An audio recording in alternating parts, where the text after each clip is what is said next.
Hey everybody, this is Sean from the Dukes of Dice, and today I'm going to be doing a Kickstarter preview of Matryoshka.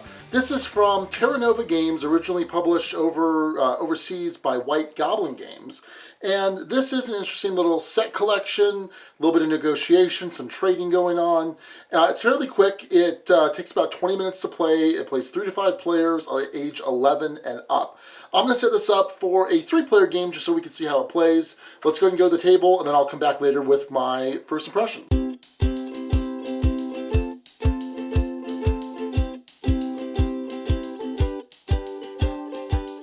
Alright, so I'm going to get Matryoshka set up for 3 players, and the first thing I'm going to do is I'm going to take out some suits.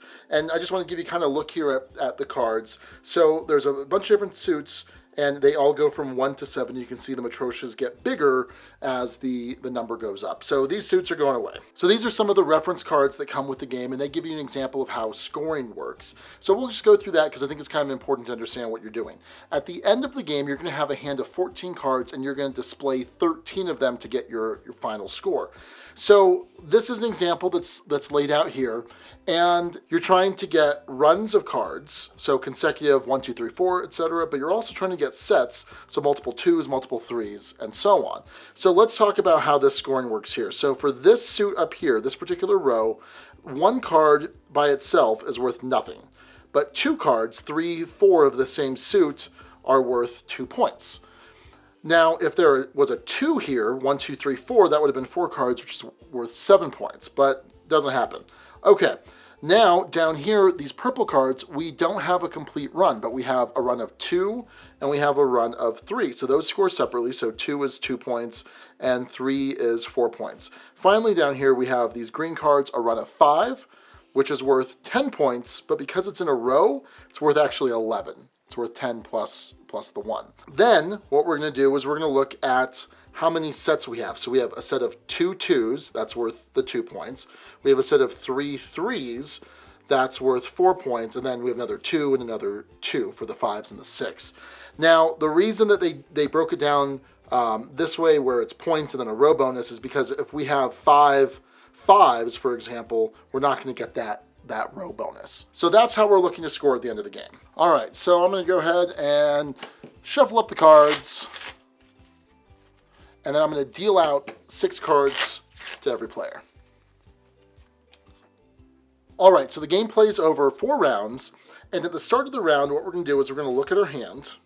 And so I'm just going to look at this one here, and again, I'm looking for runs, and I'm looking for sets. So, I mean, I've got 3, 5, 7 of this blue here, so maybe that's something I want to try and fill in.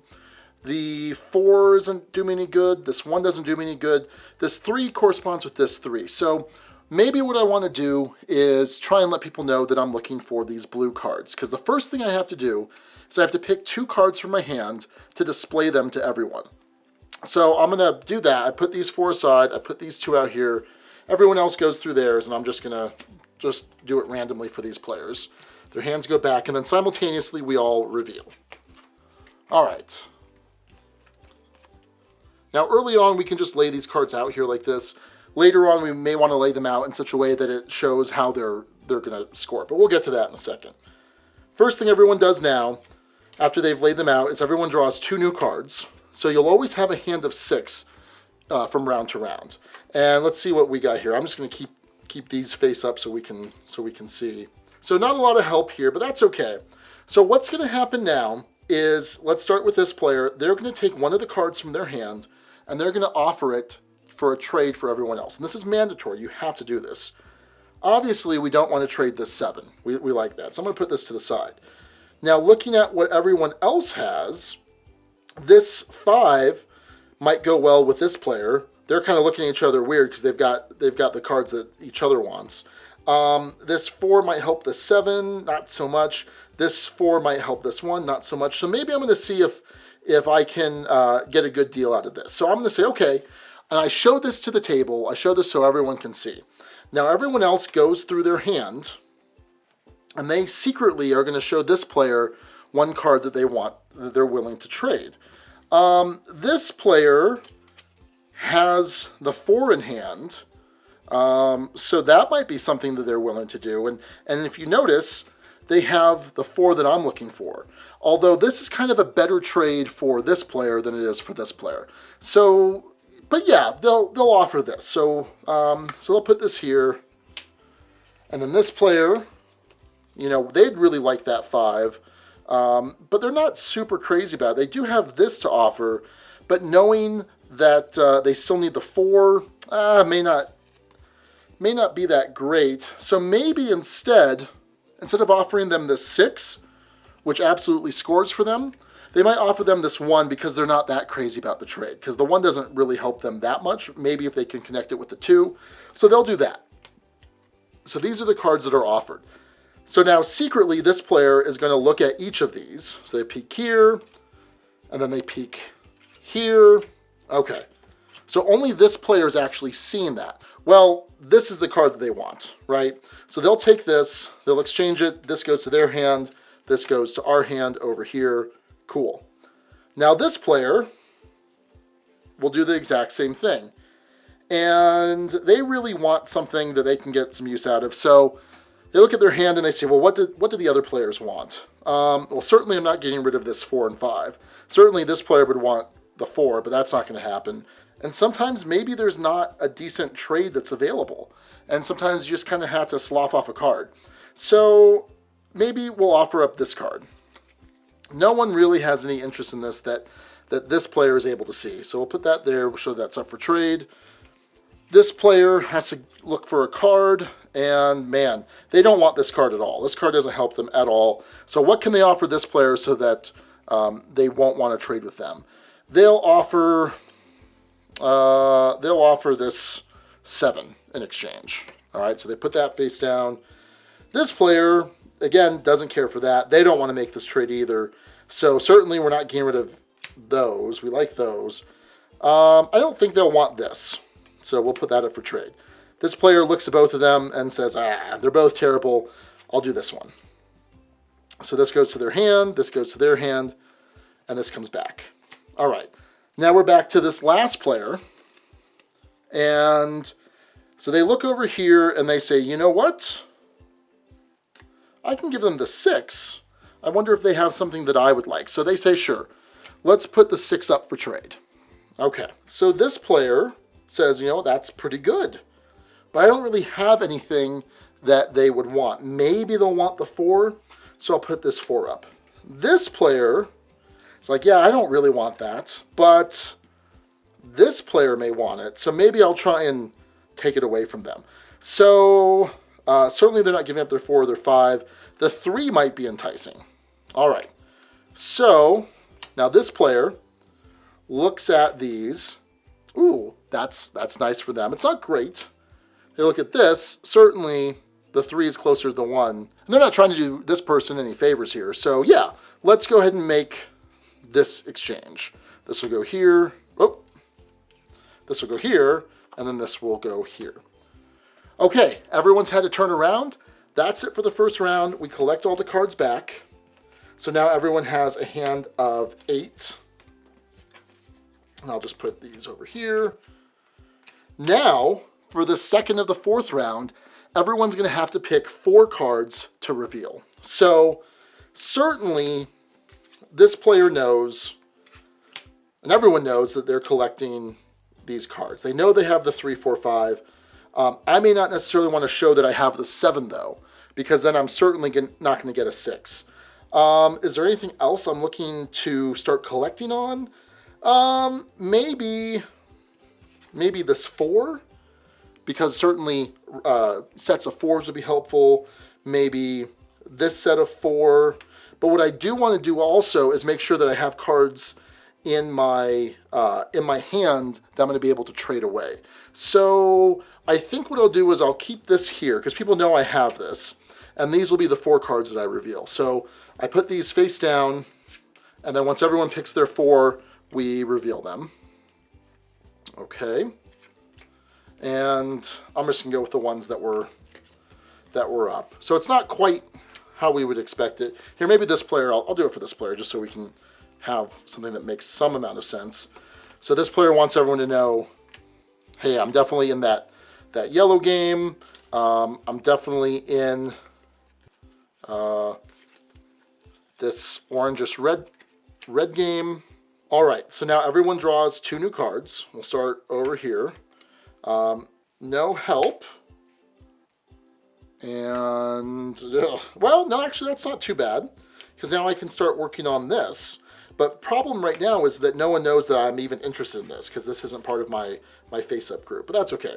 2 cards over here, 2 cards over here. And again, these are face down. I'm just showing everyone over here. This player started last time, so now we're going to come over here.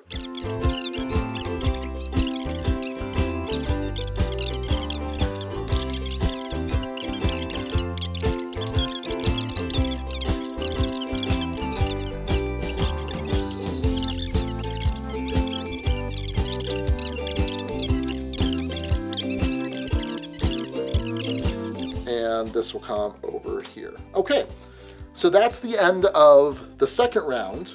Now everyone picks them up, and this next round we're going to lay out 6 cards, draw 2 more cards. Then the following round, lay out 8 cards, draw 2 new cards. We go through all of the trading, and then at the end we're going to have 14 cards in hand, and of that 14 card hand, we're going to score it. So let's see what maybe I might wind up with. All right, so I've got them laid out here for what could have happened. Now here's 14 cards. Like I said, I'm only allowed to have 13. So I have to figure out what's going to score more points for me. So going back to this chart here, this would be a run of 2 for 2 points. Now this is worthless, right? Because it doesn't connect here, although it is worth 2 points here for these ones. This is probably the card that I get rid of. I either get rid of this, or I get rid of, I think that's it, right? Because nothing else really makes sense. So I'll get rid of this card. All right, so now I have a run of 2 for 2. I have a run of 1, 2, 3, 4, 5 for 10 plus the row bonus of 1 for 11. I have a run of 3 for 4, and then couldn't quite make this work. It's another run of 2 for 2. So far that's 18 points for my runs. Now for my sets of the same number, I have another 2 for 2 points, another 2 for 2 points, 2 for 2 points, 2 for 2 points, and then 3 for 4 points. So that's 11 points for my rows for a total of 29. And whoever has the most points is the winner, and that's how you play Matryoshka. All right, so Matryoshka's pretty good. It reminds me a lot of Bonanza by Uwe Rosenberg, where you're trading beans. I like Bonanza. I like it a lot, but I like Matryoshka more. And they actually use it on the Kickstarter page, that quote.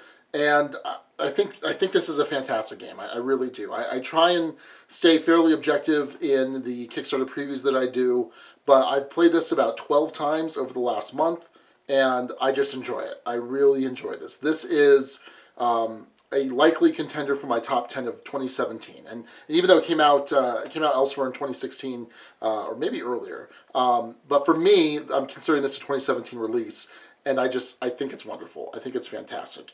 There is, I mean, it's a fairly straightforward game, right?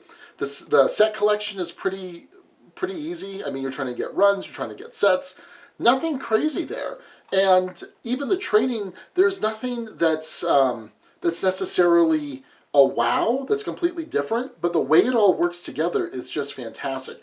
I love the fact that there's secret information in those trades, right? It's not just, it would be one thing if everyone just showed what they're willing to trade, but it's the fact that what's up for trade is not necessarily public information to everybody. It's funny, sometimes you'll have this green 3 that's floating around that no one wants, and it just gets traded back and forth from one player to the next, and it's kind of funny. But there's just this really really interesting way that you're forced to make these decisions, and because it's imperfect information, you don't know what everyone else is willing to trade.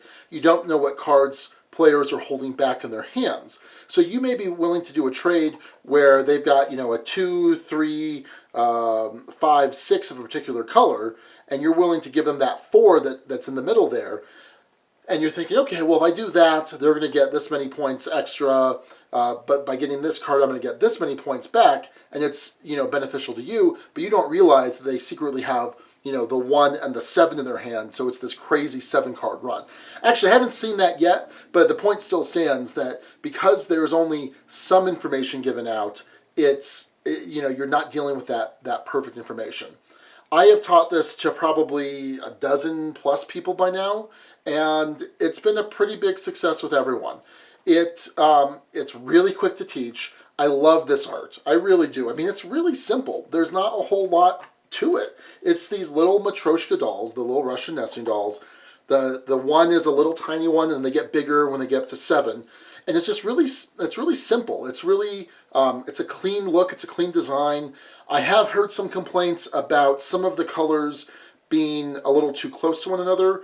I wonder how much of that's purposeful, just so that if you accidentally catch a flash of someone's card, it's kind of easy to forget. They're not these like necessarily bright primary colors for some of them. But also for colorblind people, you have the different looks of the Matryoshkas, which can help you distinguish between them. And also the design, the little filigree design around the numbers, around the edges of the cards are also different for each suit. So those are some nice touches to help make this a little bit more colorblind friendly. So yeah, this is, I don't like to make recommendations typically in Kickstarter previews, but this is a really strong recommendation. This is, if you're in the mood for a quick filler game, it's on Kickstarter now, it's $13. I mean, that's nothing, right? That's nothing. So I really encourage you to at least check this out. Hopefully the gameplay kind of pushed you towards it. So that's going to do it for my Kickstarter preview of Matryoshka from Terra Nova Games. Go check it out. Until next time, this is Sean, and I'll catch you later.